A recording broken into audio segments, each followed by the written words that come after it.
anticolinérgicas o parasimpaticolíticas, las drogas bloqueantes ganglionares o ganglioplégicas, las drogas antihistamínicas o antagonistas de la histamina y las drogas antiserotonínicas o antagonistas de la serotonina.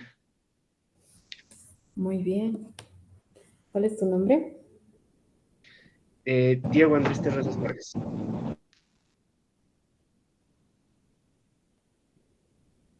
Diego Andrés Terrazas Vargas. A ver. Diego Andrés.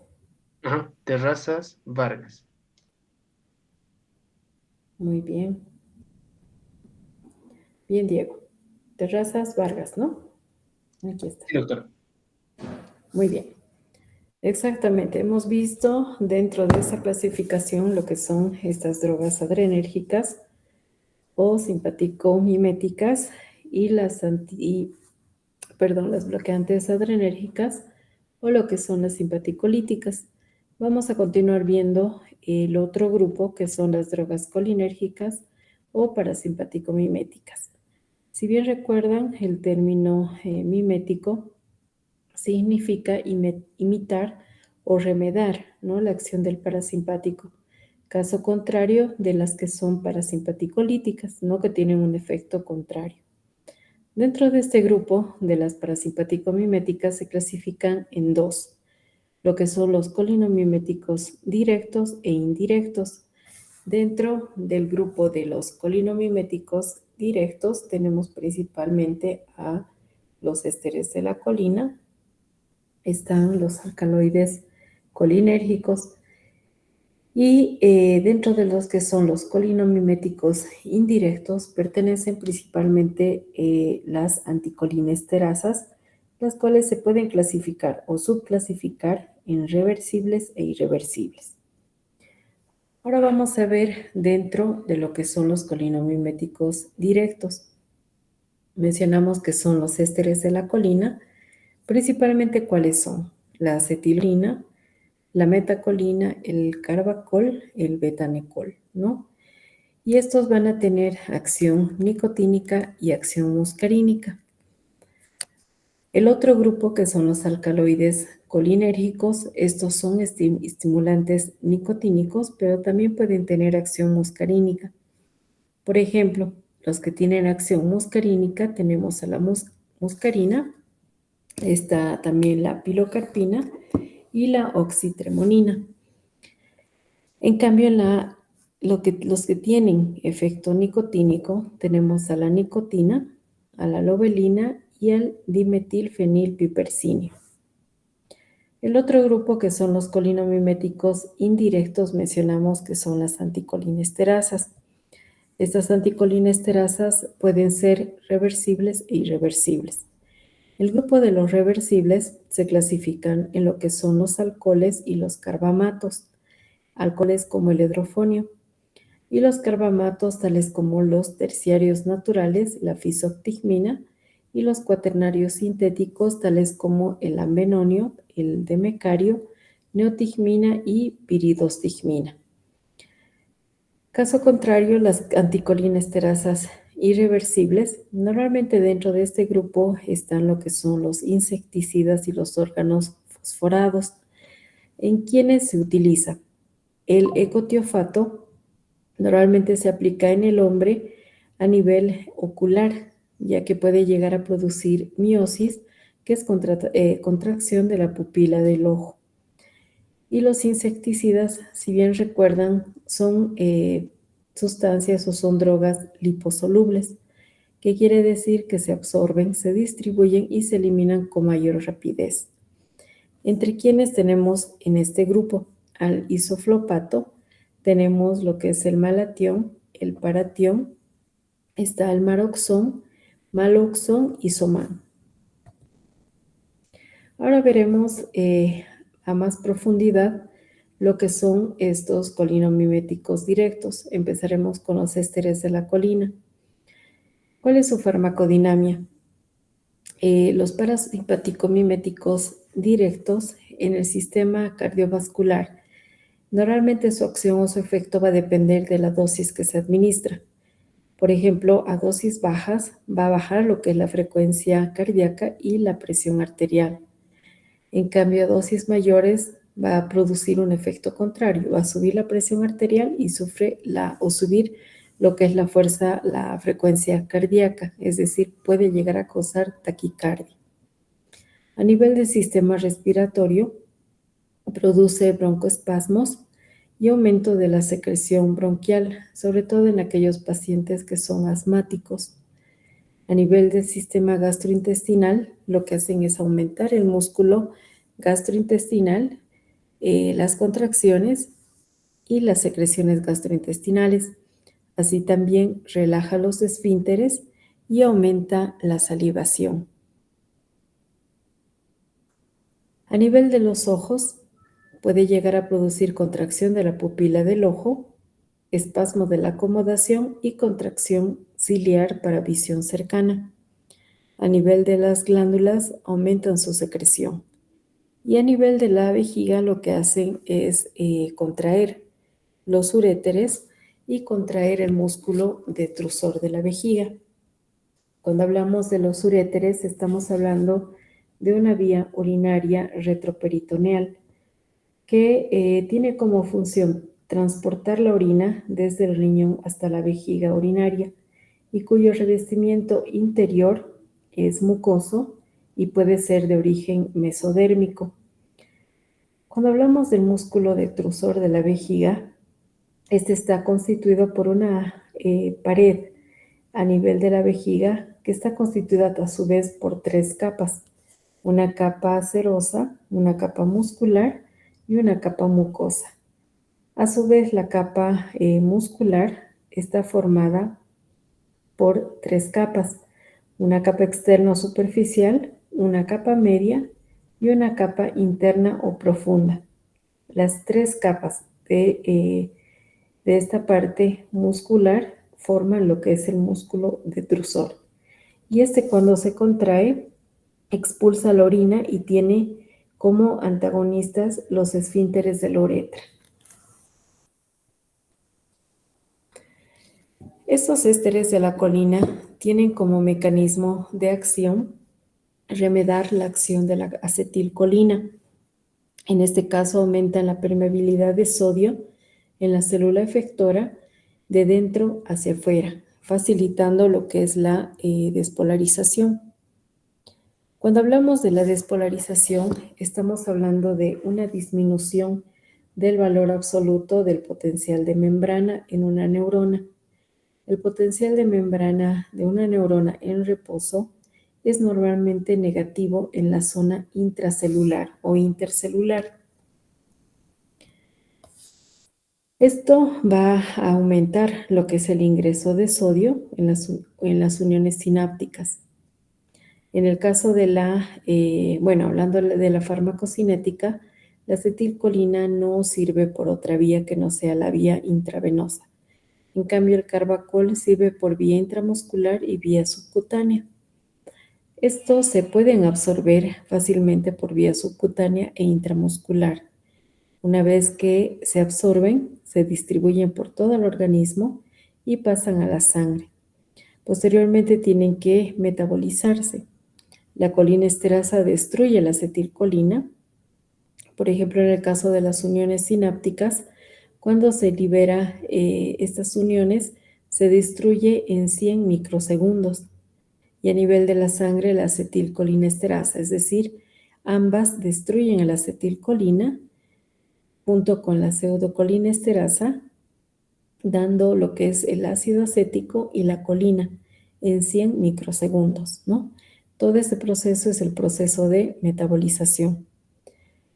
¿Qué efectos tóxicos producen los ésteres de la colina? Cuando se introducen por vía intravenosa o endovenosa, a nivel del corazón van a bajar lo que es la frecuencia cardíaca y bajan la presión arterial. Esto va a deprimir el corazón, va a causar un paro cardíaco y a nivel de los pulmones va a producir broncoespasmos. A nivel del ojo, ya hablando de los colinomiméticos indirectos, Las anticolinesterasas a nivel del ojo aumentan la secreción, produciendo contracción de la pupila del ojo, así también contracción del músculo ciliar para visión cercana. A nivel del sistema cardiovascular, estos efectos pueden variar, ¿no? Y dependen del predominio del efecto, es decir, si es un efecto, una acción muscarínica o si es nicotínica, ya que pueden llegar a causar bradicardia, descenso de la presión arterial y la frecuencia cardíaca, seguido de un aumento, es decir, producen taquicardia, aumento de la frecuencia cardíaca y de la presión arterial. A nivel del sistema respiratorio, producen broncoespasmos, aumento de la secreción bronquial y sobre todo en asmáticos. Esto se debe a los efectos muscarínicos. A nivel del sistema gastrointestinal, aumentan el músculo gastrointestinal, las contracciones, las secreciones gastrointestinales, relajando los esfínteres y aumentando la salivación. Bien, a nivel de la piel, aumentan la sudoración, el músculo esquelético. A nivel de lo que hacen es bloquear la contracción y se paraliza el músculo esquelético. Por eso antagonizan lo que se conoce como el efecto curare. Normalmente se menciona en el caso de miastenia grave y evita la acción de la acetilcolina. ¿Qué quiere decir? Que la miastenia grave, como bien saben, es considerada como una enfermedad autoinmune, donde existe una destrucción de receptores. Hay una debilidad de los músculos debido o por falta de acetilcolina o por la placa neural, con pocos neurotransmisores. Entonces, las anticolinesterasas van a producir un alivio sintomático. Mejoran la acetilcolina, aumentando la estimulación en los pocos receptores. A nivel del sistema nervioso central, pueden atravesar la barrera hematoencefálica, llegando a producir diferentes tipos de efectos o síntomas, tales como inquietud, temblor, convulsiones, puede existir un paro respiratorio, coma y muerte. ¿Cuál es su mecanismo de acción? Tiene dos tipos de mecanismos de acción, uno cuando es reversible e irreversible. En el caso del reversible, se da por inhibición o antagonismo competitivo de la colinesterasa. Cuando es irreversible, se da por inhibición o antagonismo no competitivo de la colinesterasa. En este caso, existe un medicamento que va a revertir lo que es la acción de la anticolinesterasa y es la pralidoxima. ¿Cuál es la farmacocinética? Bien, estas se absorben por todas las vías, pasan a la sangre, se distribuyen por los líquidos intra y extracelulares, de esa manera van a llegar a todos los tejidos y órganos y posteriormente se eliminan con la orina y a través de la piel. Si bien recuerdan, son drogas liposolubles, entonces se van a eliminar con mayor rapidez y facilidad. ¿Qué efectos tóxicos pueden producir? Como pueden ver, pueden producir un sinfín de efectos tóxicos, tales como vómitos, náuseas, diarrea, existe cualquier tipo de dolor, hay cólicos abdominales, afectan los ojos, dolores de cabeza, baja la frecuencia cardíaca, la presión arterial, puede haber sudoración, lagrimeo, salivación. El paciente difícilmente va a poder hablar, va a tener parálisis muscular, broncoespasmos, hay contracciones a nivel de la cara, puede haber micción involuntaria, hay incoordinación en el movimiento del cuerpo, vértigo, convulsiones, coma y muerte por paro respiratorio, ¿no? En este caso, en este grupo, los órganos fosforados tienen una toxicidad prolongada. ¿Cuál es el tratamiento? Existe un tratamiento de sostén que es administrar una dosis de 1 miligramo hasta que desaparezca la bradicardia y aparezca levemente la taquicardia y midriasis en el caso de terapia intensiva, ¿no? Se puede administrar atropina, tiene una acción reversible en el caso de los efectos muscarínicos, ya que los antagoniza, pero no con los nicotínicos. Se puede administrar entre 1 a 4 miligramos de sulfato de atropina por vía intravenosa o intramuscular cada 10 a 30 minutos. Y bien recuerden que se puede administrar lo que es la pralidoxima, ¿no? También tiene efectos, puede tener algunas contraindicaciones. Es decir, en qué personas no se va a administrar estos medicamentos, en aquellos que tengan asma bronquial, hipertrofia prostática obstructiva, en los que tienen obstrucción mecánica intestinal y obstrucción de la vejiga. Y se puede utilizar en otro tipo de pacientes, ¿no? En aquellos que sufren de glaucoma, en el ilioparalítico posoperatorio, en el caso de la parálisis vesical, como bien recuerdan, en la miastenia grave, en la intoxicación por anticolinérgicos para contrarrestar esos efectos de medicamentos curarizantes y relajantes musculares. Bien, vimos este grupo que son las drogas parasimpático-miméticas. Ahora vamos a ver las parasimpaticolíticas. Estos se dividen en tres: los que son naturales terciarios, tales como la atropina y escopolamina; los semisintéticos terciarios, que son estos de acá, tales como la tiopina, omatropina, benzotropina, diciclomina, etcétera, ¿no? Tenemos un sinfín de medicamentos que pertenecen a este grupo. Tercero, los sintéticos y semisintéticos cuaternarios, tales como la butilescopolamina, metilescopolamina, tenemos la anisotropina, clinidio, oxifenonio, etcétera, ¿no? Estos también pertenecen a este grupo de sintéticos y semisintéticos. ¿Cuál es la farmacodinamia? En este caso, las drogas parasimpaticolíticas pueden afectar al ojo. ¿En qué manera? Pueden producir dilatación de la pupila del ojo, a lo que se denomina midriasis, dilatando el ojo, y esto puede durar un tiempo de 8 días. En el caso de la ciclopegia, también se va a producir una parálisis de la acomodación. Esto por relajación y parálisis de los músculos ciliares, donde existe una pérdida de la capacidad de acomodación visual del cristalino, y esto va a durar el doble, ¿no? Es decir, 15 días. También se observa un aumento en la presión intraocular en el ojo, sobre todo en el caso del glaucoma. En este caso, el iris se va a arrugar y tapa el lugar donde se reabsorbe. A nivel del sistema cardiovascular, lo que hacen estas drogas es aumentar la frecuencia cardíaca, produciendo taquicardia y aumentando la presión arterial. Así también pueden llegar a producir vasodilatación cutánea por liberación de la histamina.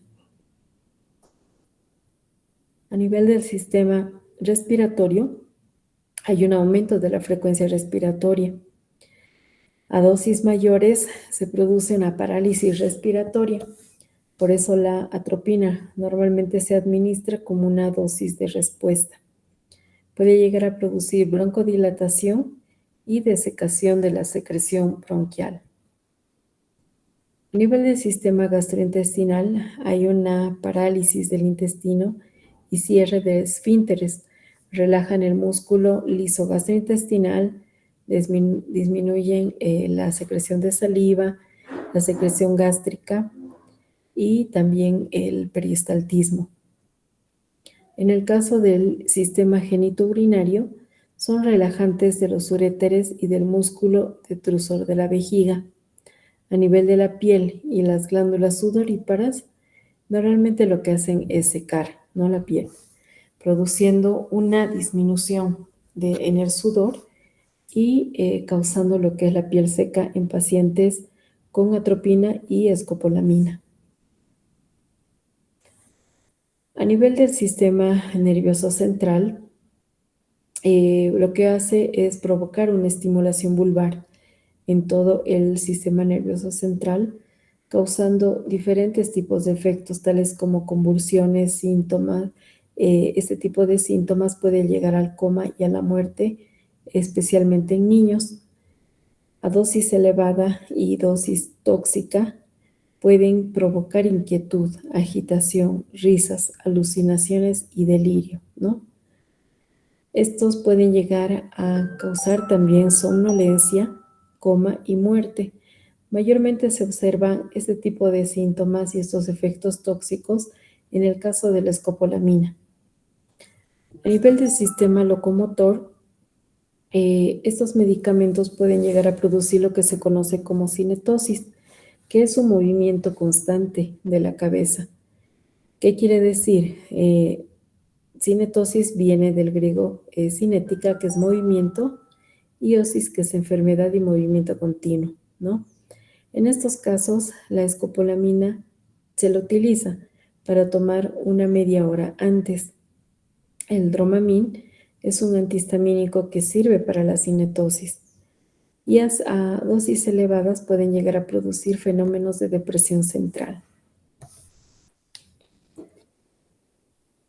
Así también puede causar lo que se conoce como la fiebre atropínica.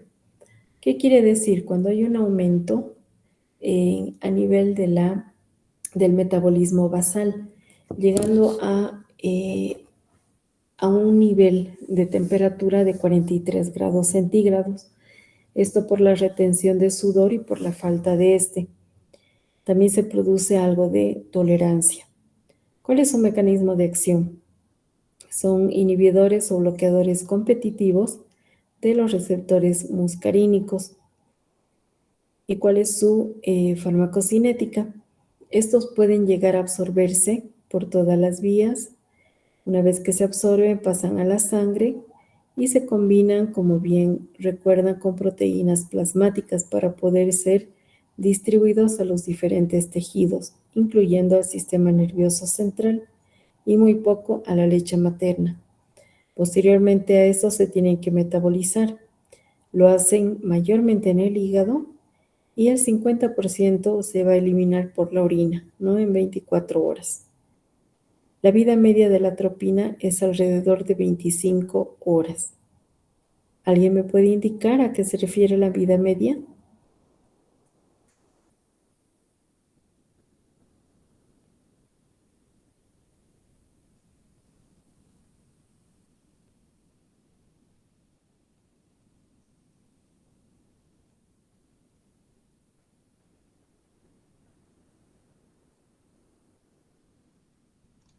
Eh, Doctora, ¿es el tiempo que tarda la mitad del fármaco en eliminarse del organismo mediante los diversos procesos metabólicos? Muy bien. ¿Cuál es tu nombre? Diego Andrés Terrazas Vargas. Muy bien, Diego. Yo no puedo ver en sí las personas que están participando porque tengo proyectado aquí la presentación, pero muy bien. Bien, Diego, ya tienes 2 puntos, ¿no? De participación. Así es. La vida media es el tiempo que tarda el medicamento en eliminarse la mitad de la dosis, ¿no? Bien. ¿Qué efectos tóxicos van a producir estas drogas? Normalmente tienen bastantes efectos tóxicos dependiendo de la cantidad que se administre. La dosis mortal en un adulto es de 100 miligramos en el caso de la atropina y en niños de 10 miligramos. Una vez que se producen esos efectos tóxicos, voy a nombrar cuáles son, van a producir estos síntomas, ¿no? Tales como sequedad de la boca, ardor, el paciente tiene la constante sensación de tener sed, hay dificultad para hablar o para tragar, hay náuseas, vómitos, tiene dificultad para observar, también odia la luz le empieza a lastimar, hay palpitaciones, aumento de frecuencia cardíaca, aumento de presión arterial, hay dermatitis, hay disuria y la piel se torna seca, ¿no? En el caso de los niños, normalmente se pone de color rojo, ¿no? Cuando llegando a una temperatura de 43 grados centígrados. ¿En qué personas está contraindicada su utilización? En aquellos que padecen lo que es el glaucoma, se tiene que utilizar con bastante frecuencia en aquellos que sufren hipertrofia prostática. Pues en el caso de la disuria es difícil, dolorosa y incompleta la expulsión de la orina, ¿no? También se observa en aquellos con retención urinaria. ¿En qué casos se puede utilizar lo que es estas drogas? Normalmente en el caso de en oftalmología, para el diagnóstico y tratamiento contra sinequias, que son cicatrices pequeñas que se observan a nivel de la iris y la córnea. También en gastroenterología, en el caso de dolor de barriga, cólicos, úlceras. Por eso se tiene que tener mucho cuidado al utilizar estas drogas. Todo tiene que ser bajo receta médica. A nivel cardiovascular, se lo utiliza en el infarto de miocardio. A nivel de cólico renal, cuando se observa piedra en la vía urinaria, existe un dolor de inicio súbito y se le da un antiespasmódico, ¿no? La atropina disminuye la secreción salival y lo que es el tracto respiratorio que producen los anestésicos por inhalación. En el caso de intoxicación por ésteres de la colina, anticolinesterasas, órganos fosforados, ¿no? A nivel del sistema nervioso central, en el caso de esta enfermedad Parkinson, el paciente sufre temblores, hay rigidez a nivel de la postura, de marchas anormales, hay excesiva producción de saliva y crisis oculógiras, ¿no? A nivel del asma, no es frecuente, pero muy rara vez se puede utilizar para el asma bronquial. Bien, este otro grupo que también pertenece a drogas autonómicas, tenemos lo que es la histamina y bloqueantes antihistamínicos o bloqueantes histamínicos H1, H2. Estas sustancias se pueden encontrar en los glóbulos rojos a nivel de los basófilos cuando se denominan mastocitos. Hay órganos donde se concentran en mayor cantidad, ¿no? La histamina se encuentra presente en mayores concentraciones donde a nivel de la piel, que es el órgano donde se va a observar mayor cantidad, en los pulmones, en el hígado, en el tracto gastrointestinal. ¿Cuál es la farmacodinámica de la histamina? Esta sustancia es vasoactiva.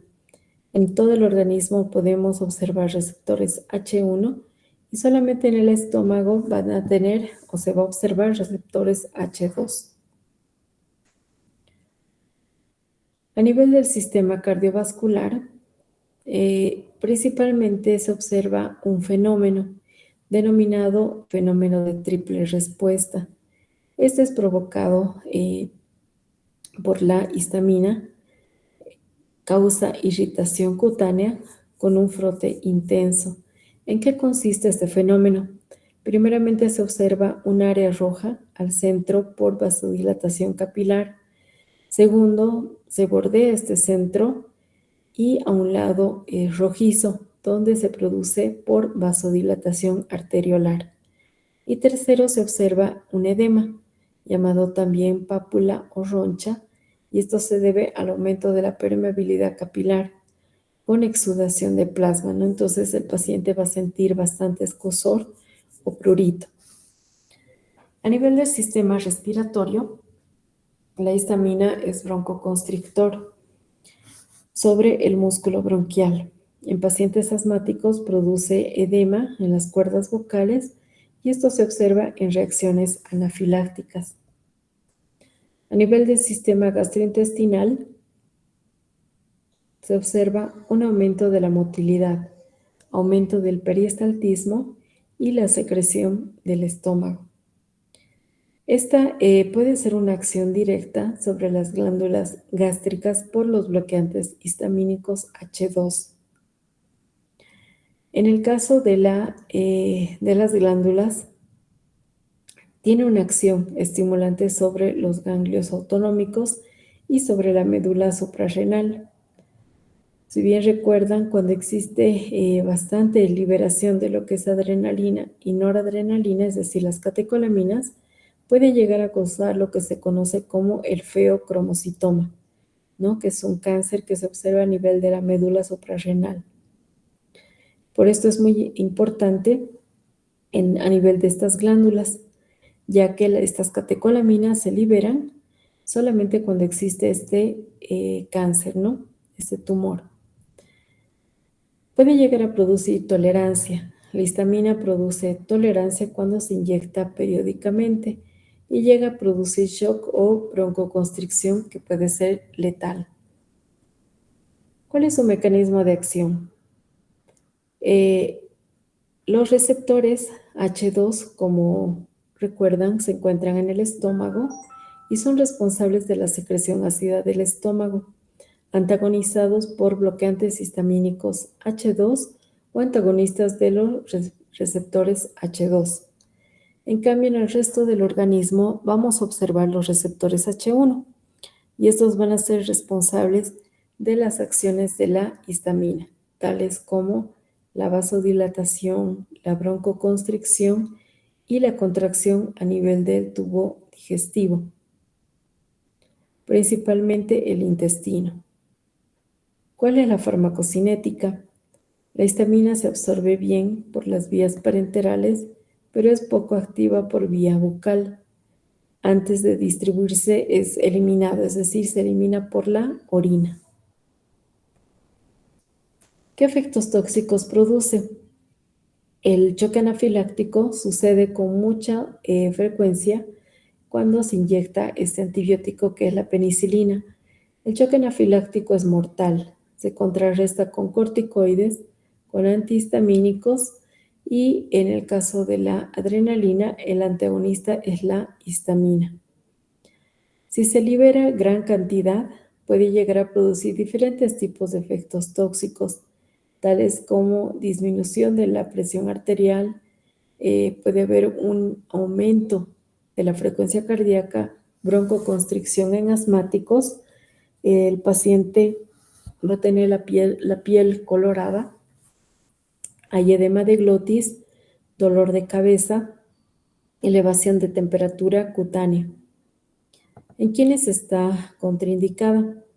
En aquellos pacientes que son asmáticos o también en aquellos pacientes alérgicos.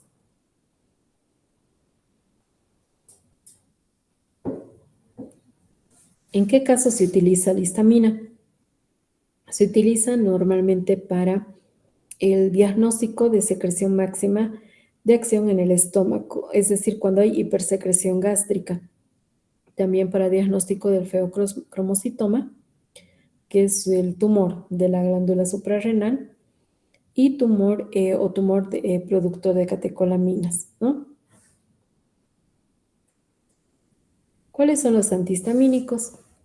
Se clasifican en 4, lo que son los derivados de etilenodiaminas, tales como la tripelenamina, la pirilamina, buclicina, prometacina.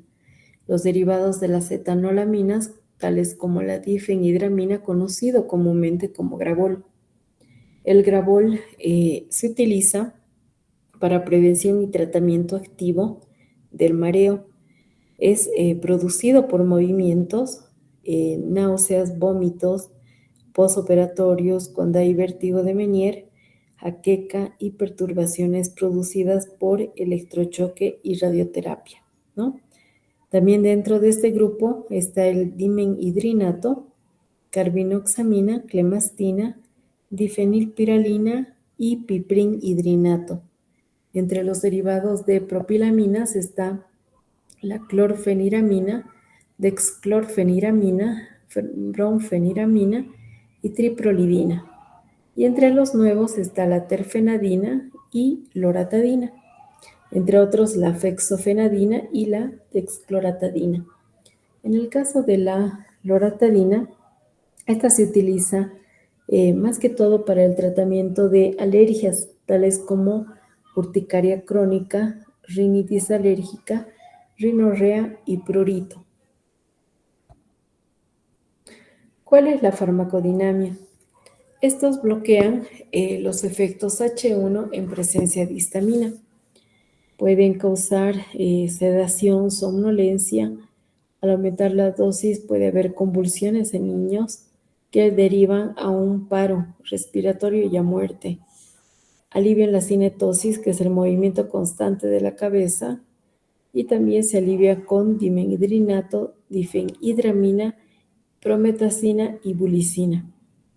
En el caso de la laberintitis, el síndrome laberíntico o de Meniere, que es una enfermedad que afecta al oído interno, se caracteriza por mareo y vértigo. También pueden tener efecto anticolinérgico periférico, pueden llegar a aliviar lo que es el prurito, disminuyen los vómitos, deprimen el gatillo del vómito y aumentan el apetito. ¿Qué efectos tóxicos pueden tener? Pueden haber diferentes tipos de intoxicaciones. Por ejemplo, a nivel de los niños, puede haber síntomas neurológicos tales como sedación, somnolencia, cansancio, excitación, muerte por parálisis respiratoria. En el caso de los adultos hay impotencia sexual, dificultad para orinar, sequedad de la boca, hay palpitaciones, poliaquiuria, náuseas, vómitos, aumento de la presión arterial y de la frecuencia cardíaca, así como midriasis, ¿no? Dilatación de la pupila del ojo. Está contraindicado en pacientes con glaucoma e hipertrofia prostática y puede llegar a tener diferentes tipos de interacciones, es decir, puede potenciar su acción o causar un efecto contrario. ¿Con quiénes? Con depresores del sistema nervioso central, tales como el alcohol, barbitúricos, benzodiazepinas. ¿En qué casos se utilizan estos antihistamínicos? En el caso de alergias leves, en la cinetosis, en el síndrome laberíntico o vertiginoso, vómitos postoperatorio. En el caso de la ciprofloxacina y la bluquicina, pueden aumentar el apetito. También se utilizan estos antihistamínicos en resfríos. En el caso de la terfenadina, es nuevo y casi no produce sueño, ¿no? Se usa para prevenir ataques de asma. Y estos, tales como el cromoglicato sódico y el ketotifeno, se utilizan para prevenir ataques de asma bronquial. Bueno, finalmente tenemos este otro grupo que son las drogas antiserotonínicas o antagonistas de la serotonina. Antes de hablar de estas drogas, primero hablaremos de la serotonina. Esta es una sustancia que tiene como nombre químico 5-hidroxitriptamina. Se le encuentra en el reino vegetal tanto como en el animal. Es una sustancia que existe en poca cantidad en nuestro organismo. Normalmente se le encuentra en las conocidas células Argen, que son afines a la mucosa estomacal en pequeña cantidad y en algunos lugares en el sistema nervioso central. Hay unos tumores llamados carcinoides que pueden llegar a producir mucha cantidad, se presentan en el apéndice. La serotonina se libera a la circulación portal, llegando al hígado y ahí se destruye. Una vez que estos tumores producen metástasis a nivel del hígado, la serotonina no se destruye, pasa a la circulación general, provoca el síndrome carcinoide, que se asocia con diferentes tipos de síntomas. Se puede presentar en el intestino delgado, en el estómago, en el colon, en el bronquio, apéndice, pero se requiere de metástasis a nivel del hígado para poder desarrollar el síntoma. ¿Cuál es la farmacodinámica? La serotonina baja la presión arterial, produce vasoconstricción sistémica, cólicos del intestino, broncoconstricción en asmático y palpitaciones. La farmacocinética habla de todas las acciones físico-químicas que va a sufrir, ¿no? La serotonina. En el caso de esta sustancia se destruye en el tracto gastrointestinal, no se administra por vía oral, se absorbe por vía parenteral y se elimina a través de la orina. Puede producir efectos tóxicos cuando se la administra por vía intravenosa, puede producir elevación de la presión arterial, náuseas, dolores, cólicos, diarrea, disnea en asmáticos, parestesias en extremidades, mareos. Cuando hablamos de parestesias estamos hablando de aquella sensación de hormigueo o adormecimiento a nivel de las extremidades.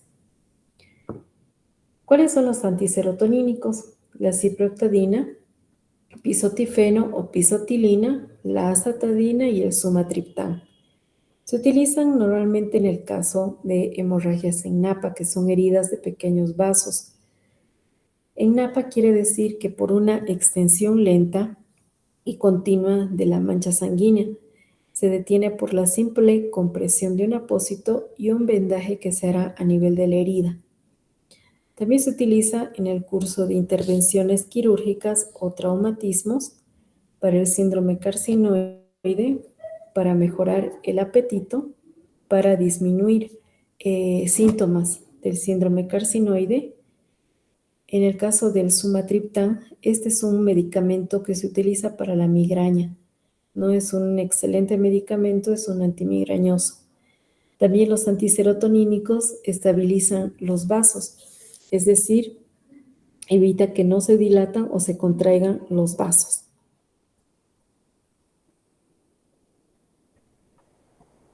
Bien. Bien, muchachos. Y con esto terminamos lo que son las drogas autonómicas. Y quería preguntarles, ¿qué pasó? No ingresó nadie más.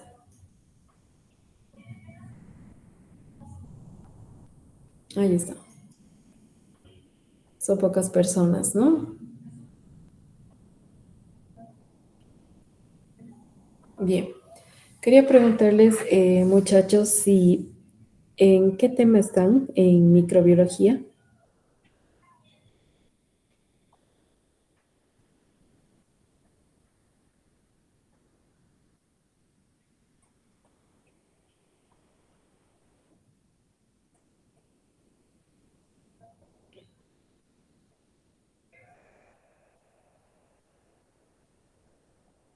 Rocío.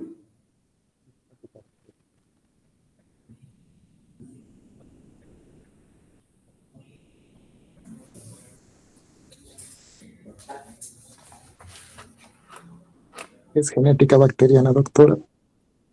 ¿En qué, perdón?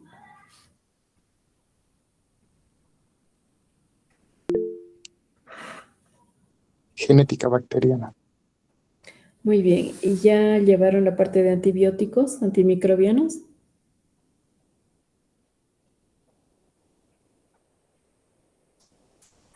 No, doctora, todavía. Muy bien.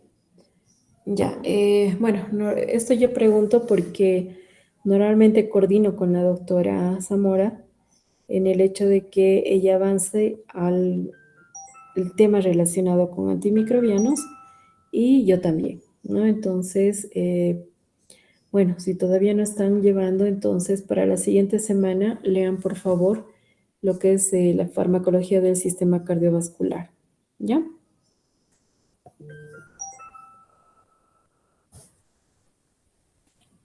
Está bien, doctora, pero nosotros pasamos con la doctora Magali. Ah, con ella, no hay problema.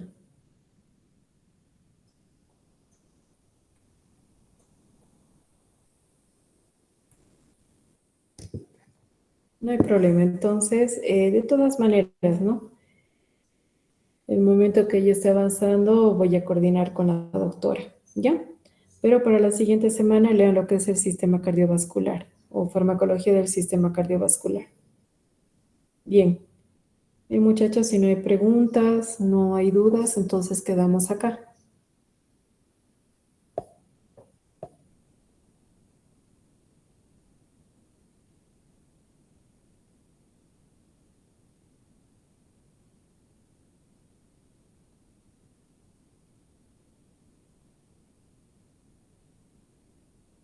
Hasta luego, doctora. Hasta luego, doctora. Bien, hasta luego muchachos, que tengan buenas noches y un buen fin de semana. Hasta luego, chicos.